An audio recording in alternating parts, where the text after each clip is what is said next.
Hello everyone, I'm Kat from the Littlestown Library of the Adams County Library System, and today we are continuing our reading of Nutcracker and Mouse King by E.T.A. Hoffman, and today we are reading Chapter 4, Wonders Upon Wonders. In the sitting room of the doctor's house, just as you enter the room, there stands on the left hand, close against the wall, a high glass case in which the children preserve all the beautiful things which are given to them every year. Louisa was quite a little girl when her father had the case made by a skillful joiner, who set in it such large clear panes of glass, and arranged all the parts so well together that everything looked much brighter and handsomer when on its shelves than when it was held in the hands. On the upper shelf, which Maria and Fred were unable to reach, stood all Godfather Drosselmeyer's curious machines. Immediately below this was a shelf for the picture books. The two lower shelves Maria and Fred had filled up as they pleased, but it always happened that Maria used the lower ones as a house for her dolls, while Fred, on the contrary, cantoned his troops in the one above. And so it happened today, for while Fred set his hussars in order above, Maria, having laid Miss Truncheon aside, and having installed the new and sweetly dressed doll in her best furnished chamber below, had invited herself to tea with her. I have said that the chamber was well furnished, and it is true. Here was a nice chintz sofa and several tiny chairs. There stood a tea table, but above all there was a clean, white little bed for her doll to repose upon. All these things were arranged in one corner of the glass case, the sides of which were hung with gay pictures, and it will readily be supposed that in such a chamber the new doll, Miss Clara, must have found herself very comfortable. It was now late in the evening, and night, indeed, was close at hand, and Godfather Drosselmeyer had long since gone home, yet still the children could not leave the glass case, although their mother repeatedly told them that it was high time to go to bed. "It is true," cried Fred at last. "The poor fellows," meaning his hussars, "would like to get a little rest, and as long as I am here not one of them will dare to nod, I know that." With these words he went up to bed, but Maria begged very hard. "Only leave me here a little while, dear mother. I have 2 or 3 things to attend to, and when they are done I will go immediately to bed." Maria was a very good and sensible child, and therefore her mother could leave her alone with her playthings without anxiety. But for fear she might become so much interested in her new doll and other presents as to forget the lights which burned around the glass case, her mother blew them all out, and left only the lamp which hung down from the ceiling in the middle of the chamber, and which diffused a soft, pleasant light. "Come in soon, dear Maria, or you will not be up in time tomorrow morning," called her mother as she went up to bed. There was something Maria had at heart to do, which she had not told her mother, though she knew not the reason why, and as soon as she found herself alone, she went quickly about it. She still carried in her arms the wounded Nutcracker, rolled up in her pocket handkerchief. Now she laid him carefully upon the table, unrolled the handkerchief softly, and examined his wound. Nutcracker was very pale, but still he smiled so kindly and sorrowfully that it went straight to Maria's heart. "Ah, Nutcracker, Nutcracker, do not be angry at Brother Fred because he hurt you so. He did not mean to be so rough. It is the wild soldier's life with his hussars that has made him a little hard-hearted, but otherwise he is a good fellow, I can assure you. Now I will tend you very carefully until you are well and merry again. As to fastening in your teeth and setting your shoulders, the Godfather Drosselmeyer must do. He understands such things." But Maria was hardly able to finish the sentence, for as she mentioned the name of Drosselmeyer, friend Nutcracker made a terrible wry face, and there darted something out of his eyes like green sparkling flashes. Maria was just going to fall into a dreadful fright, when behold, it was the sad smiling face of the honest Nutcracker again, which she saw before her, and she knew now that it must be the glare of the lamp, which, stirred by the draught, had flared up and distorted the Nutcracker's features so strangely. "Am I not a foolish girl," she said, "to be so easily frightened, and to think that a wooden puppet could make faces at me? But I love Nutcracker too well, because he is so droll and so good-tempered.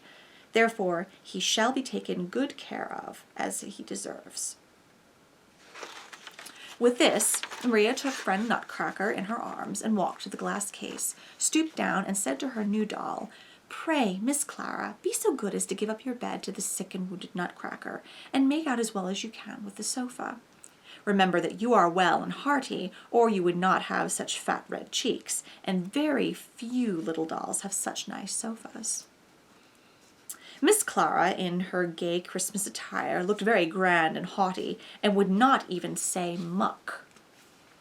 "But why should I stand upon ceremony?" said Maria, and she took out the bed, laid little Nutcracker down upon it softly, and gently rolled a nice ribbon which she wore around her waist about his poor shoulders, then drew the bedclothes over him snugly, so that there was nothing to be seen of him below the nose. "He shan't stay with the naughty Clara," she said, and raised the bed with Nutcracker in it to the shelf above, and placed it close by the pretty village where Fred's hussars were quartered. She locked the case and was about to go up to bed when, listen, children, when softly, softly it began to rustle and to whisper and to rattle round and round under the hearth, behind the chairs, behind the cupboards and glass case. The great clock whirred louder and louder, but it could not strike.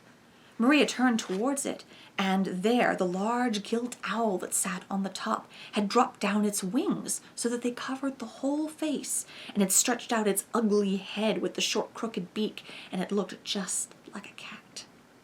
And then the clock whirred louder in plain words, "Dickory, dickory, dock, whir, softly clock. The Mouse King has a fine ear. Purr, purr, purrum, purrum. The old song let him hear. Purr, purr, prum, pum.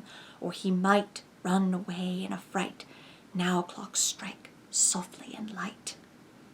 And pum, pum it went with a dull, deadened sound 12 times. Maria began now to tremble with fear, and she was upon the point of running out of the room in terror when she beheld Godfather Drosselmeyer, who sat in the owl's place on the top of the clock, and had hung down the skirts of his brown coat just like wings. But she took courage and cried out loudly with sobs, "Godfather Drosselmeyer, Godfather Drosselmeyer, what are you doing up there? Come down, and do not frighten me so, you naughty Godfather Drosselmeyer." Just then, a wild squeaking and whimpering broke out on all sides, and then there was a running, trotting, and galloping behind the walls, as if 1,000 little feet were in motion, and 1,000 little lights flashed out of the crevices in the floor. But they were not lights, no, they were sparkling little eyes, and Maria perceived that mice were all around, peeping out and working their way into the room. Presently it went trot, trot, hop, hop about the chamber, and more mice, in greater or smaller parties, galloped across, and at last placed themselves in a line and column, just as Fred was accustomed to place his soldiers when they went into battle. This Maria thought was very droll, and as she had not that aversion to mice which most children have, her terror was gradually leaving her, when all at once there arose a squeaking so terrible and piercing that it seemed as if ice-cold water was poured down her back. Ah, what now did she see? I know, my worthy reader, Frederick, that thy heart, like that of the wise and brave soldier of Frederick's Stelbum, sits in the right place. But if thou hadst seen what Maria now beheld, thou wouldst certainly have run away. Yes, I believe that thou wouldst have jumped as quickly as possible into bed, and then have drawn the covers over thine ears much farther than was necessary to keep thee warm. Alas, poor Maria could not do that now, for, listen, children, close before her feet, there burst out sand and lime and crumbled wall stones, as if thrown up by some subterranean force, and 7 mice heads with 7 sparkling crowns rose out of the floor, squeaking and squealing terribly. Presently, the mouse's body, to which these 7 heads belonged, worked its way out, and the great mouse, crowned with the 7 diadems, squeaking loudly, huzzaed in full chorus as he advanced to meet his army, which at once set itself in motion, and hut, hut, trot, trot, it went, alas, straight towards the glass case, straight towards poor Maria, who stood close before it. Her heart had before beat so terribly from anxiety and fear that she thought it would leap out of her bosom, and then she knew she must die. But now it seemed as if the blood stood still in her veins. Half fainting, she tottered backward, when clatter, clatter, rattle, rattle it went, and a glass pane which she had struck with her elbow fell in pieces at her feet. She felt at the moment a sharp pain in her left arm, but her heart all at once became much lighter, and she heard no more squeaking and squealing. All had become still, and although she did not dare to look, yet she believed that the mice, frightened by the clatter of broken glass, had retreated into their holes. But what was that again? Close behind her in the glass case, a strange bustling and rustling began, and little fine voices were heard. Up, up, awake, arms take! Awake to the fight this night! Up, up, to the fight! And all the while something rang out clear and sweet like little bells. Ah, that is my dear musical clock, exclaimed Maria joyfully, and turned quickly to look. She then saw how it flashed and lightened strangely in the glass case, and there was a great stir and bustle upon the shelves. Many little figures crossed up and down by each other, and worked and stretched out their arms as if they were making ready. And now Nutcracker raised himself all of a sudden, threw the bedclothes clear off, and leaped with both feet at once out of bed, crying aloud, "Crack, crack, crack, stupid pack! Drive mouse back, stupid pack! Crack, crack, mouse back! Crick, crack, stupid pack!" With these words he drew his little sword, flourishing it in the air, and exclaimed, "My loving vassals, friends and brothers, will you stand by me in the hard fight?" Straightway 3 scaramouches, a harlequin, 4 chimney sweepers, 2 guitar players, and a drummer cried out, "Yes, my lord, we will follow you with fidelity and courage. We will march with you to battle, to victory or death," and then rushed after the fiery Nutcracker, who ventured the dangerous leap down from the upper shelf. Ah, it was easy enough for them to perform this feat, for beside the fine garments of thick cloth and silk which they wore, the inside of their bodies were made of cotton and tow, so that they came down plump, like bags of wool. But poor Nutcracker had certainly broken his arms or his legs, for remember, it was almost 2 feet from the shelf where he stood to the floor, and his body was as brittle as if it had been cut out of linden wood. Yes, Nutcracker would certainly have broken his arms or legs if, at the moment when he leapt, Miss Clara had not sprung quickly from the sofa and caught the hero with his drawn sword in her soft arms. "Ah, thou dear good Clara," sobbed Maria, "how I have wronged thee! Thou didst certainly resign thy bed willingly to little Nutcracker." But Miss Clara now spoke, as she softly pressed the young hero to her silken bosom. "You will not, O my lord, sick and wounded as you are, share the dangers of the fight? See how your brave vassals assemble themselves, eager for the affray, and certain of conquest.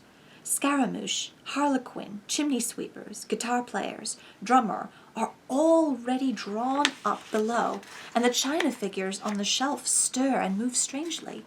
Will you not, O my lord, repose upon the sofa, or from my arms look down upon your victory?"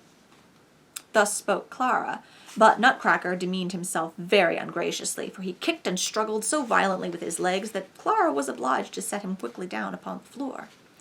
He then, however, dropped gracefully upon one knee and said, "Fair lady, the recollection of thy favour and condescension will go with me into the battle and the strife."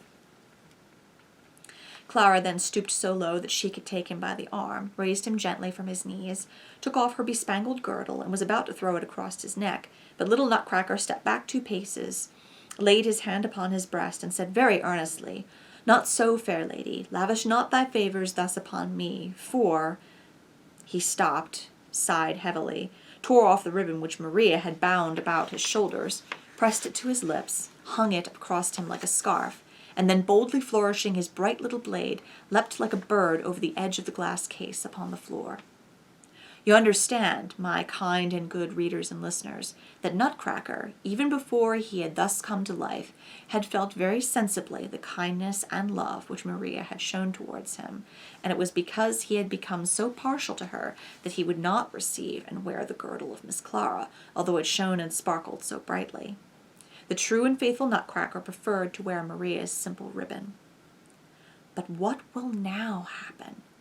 As soon as Nutcracker had leaped out, the squeaking and whistling was heard again.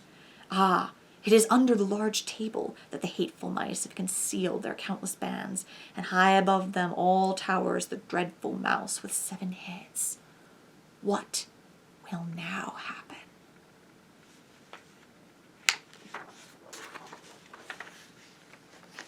And that is the end of chapter 4 of Nutcracker and Mouse King, and we hope to see you next time for the next chapter. Bye.